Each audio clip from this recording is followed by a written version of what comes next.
8 membres d'équipage bénévoles s'aventurent dans les eaux agitées de leur nez de la Manche. L'hélicoptère capte un message radio indiquant que 4 hommes ont été récupérés à bord, et c'est le dernier contact avec l'équipage du canot de sauvetage Penly.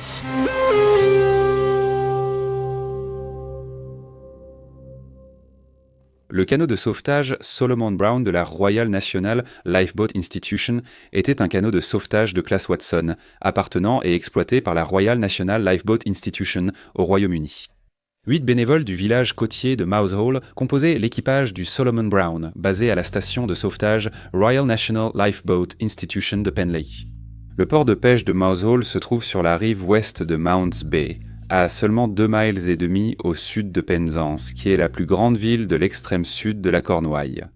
18 canots de sauvetage de la classe Watson ont été construits entre 1955 et 1963 et sont restés en service avec la Royal National Lifeboat Institution jusqu'en 1993. 2 ont été perdus en service et 16 retirés en fin de vie.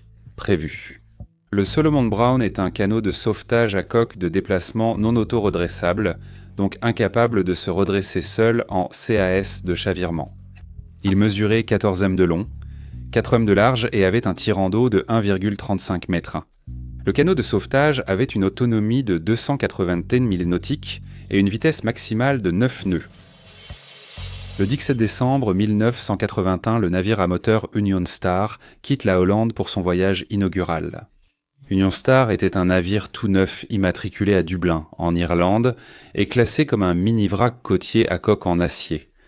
Construit en 1981 au Danemark par Nordsøfartut, spécialisé dans les navires de dragage.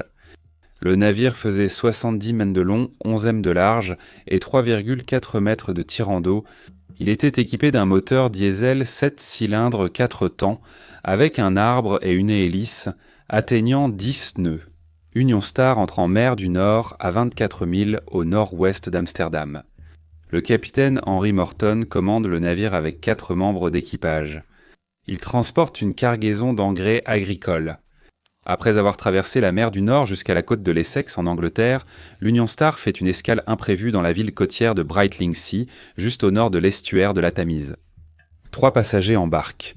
L'épouse du capitaine Morton, Dawn, et SES 2 belles filles, adolescentes, Sharon et Diane. C'est les vacances de Noël et elles le rejoignent pour le voyage inaugural vers Arklow, sur la côte est de l'Irlande, à environ 90 km au sud de Dublin, qui est le port d'attache du navire. Après avoir retrouvé sa famille, le capitaine Morton met le cap au sud, traverse le détroit de Douvres et longe la côte sud de l'Angleterre par la Manche. Le plan de navigation du capitaine Morton fera passer le navire autour du sud de l'Angleterre, en passant par Mousehole entre Lazar Point et Land's End, au point le plus au sud du Royaume-Uni, avant de remonter vers l'Irlande. Les 18 et 19 décembre, l'Union Star navigue régulièrement le long de la côte sud anglaise. À 18h00 le 19, l'Union Star se trouve à 8 milles à l'est de Wolfrock, sur la côte des Cornouailles. Le vent souffle en rafale à plus de 100 miles par heure, équivalent à la force d'ouragan 12 sur l'échelle de Beaufort. Les vagues atteignent une hauteur de 18 mètres. Dans la houle roulante et le vent intense, le moteur du navire est contaminé par l'eau de mer et tombe en panne. L'ingénieur du navire, George Sedgwick, n'arrive pas à le redémarrer. Le navire est à la merci de la tempête.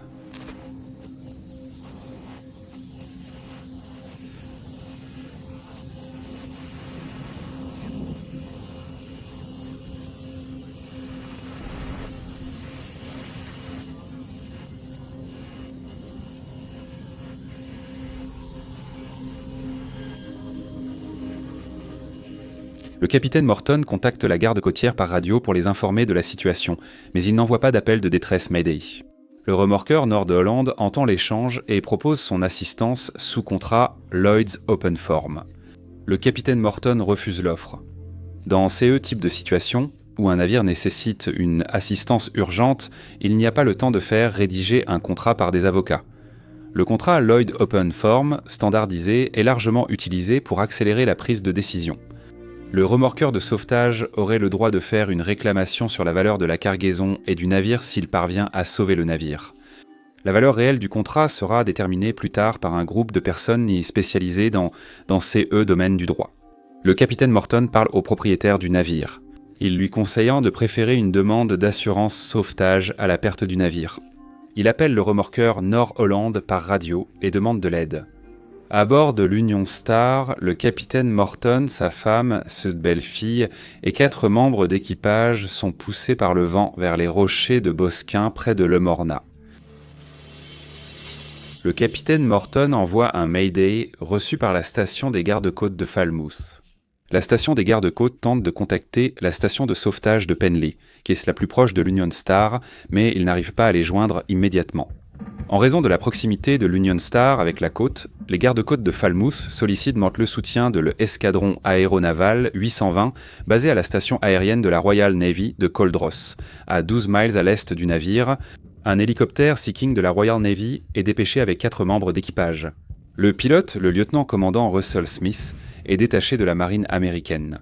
La station des gardes-côtes de Falmouth contacte également Trevelyan Richards, le patron du canot de sauvetage Solomon Brown de la Royal National Lifeboat à la station de Penly. Ils lui disent en bossant de mettre le canot de sauvetage en attente, prêt à être lancé si nécessaire. Très vite, la nouvelle se répand dans le village que le canot de sauvetage est en attente et, lorsque le patron arrive à la station de sauvetage, 12 membres d'équipage bénévoles du Solomon Brown l'attendent déjà. Le patron Trevelyan sait que les conditions de mer vont rendre CE sauvetage dangereux, alors il choisit 7 des meilleurs hommes parmi les 12 volontaires. 3 volontaires viennent de la même famille.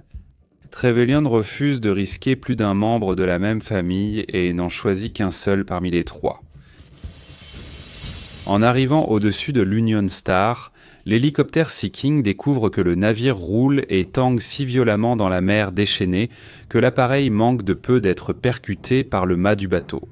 Le Sea-King déploie son treuil de sauvetage, mais après plusieurs échecs pour évacuer l'équipage et les passagers, le lieutenant-commandant Smith juge la poursuite trop dangereuse. Ainsi, 2 heures après l'appel de détresse, l'ordre est donné de lancer le Solomon Brown. L'Union Star a dérivé à moins de 2 miles de la côte.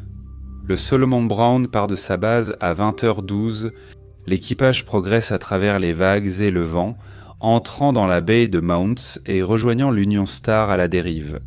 L'hélicoptère de la Royal Navy guide le canot de sauvetage vers l'Union Star.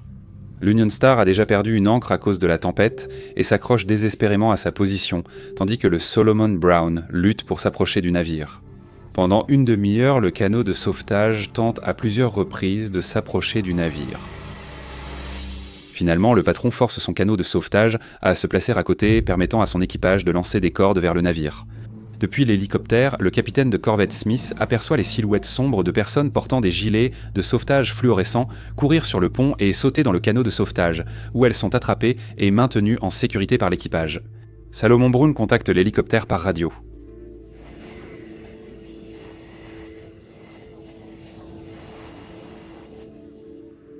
Le canot de sauvetage, Penly signale avoir recueilli 4 personnes, tandis que 2 sont encore sur le navire.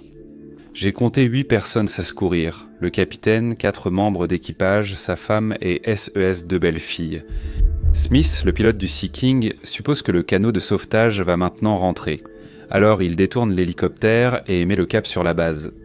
Mais il est possible que Trevelyan Richards décide de faire une dernière tentative pour évacuer tout le monde de l'Union Star. La station de la garde côtière de Penly appelle son canot de sauvetage, par radio, sans réponse. Plus jamais on n'entendra parler ni de Solomon Brown ni de l'Union Star, et les lumières du Solomon Brown disparaissent de la vue dans les 10 minutes suivantes. À la base aéronavale royale de Coldross, Smith refait le plein de son hélicoptère et repart au-dessus de la baie de Mounts pour rechercher le Solomon Brown. Des canots de sauvetage des bases Royal National Lifeboat Institution de Senon Cove, du Lizard et de Sainte-Marie sont également dépêchés. À l'aube du 20 décembre, l'Union Star a été découverte, chavirée sur les rochers à l'ouest du phare de Taitadu. Au cours des jours suivants, des débris du Solomon Brown ont commencé à s'échouer sur le rivage de Mounts Bay. Les corps de plusieurs des 16 disparus de la catastrophe restent introuvables. Trevelyan Richard, le patron du canot de sauvetage de Penly, a reçu à titre posthume la médaille d'or de la Royal National Lifeboat Institution, et le reste de l'équipage a reçu des médailles de bronze. La catastrophe a suscité un vaste appel public et a permis de recueillir plus de 3 millions de livres sterling pour que la ville de Mouse Hole puisse reconstruire son canot de sauvetage. Cela équivaut à plus de 15 millions de dollars aujourd'hui. Le gouvernement a décidé de taxer les dons, mais cette idée a rapidement été abandonnée face à l'indignation publique qui a balayé le pays. Moins d'une journée après la catastrophe, assez d'habitants de Mousehole s'étaient portés volontaires pour constituer un nouvel équipage pour leur canot de sauvetage.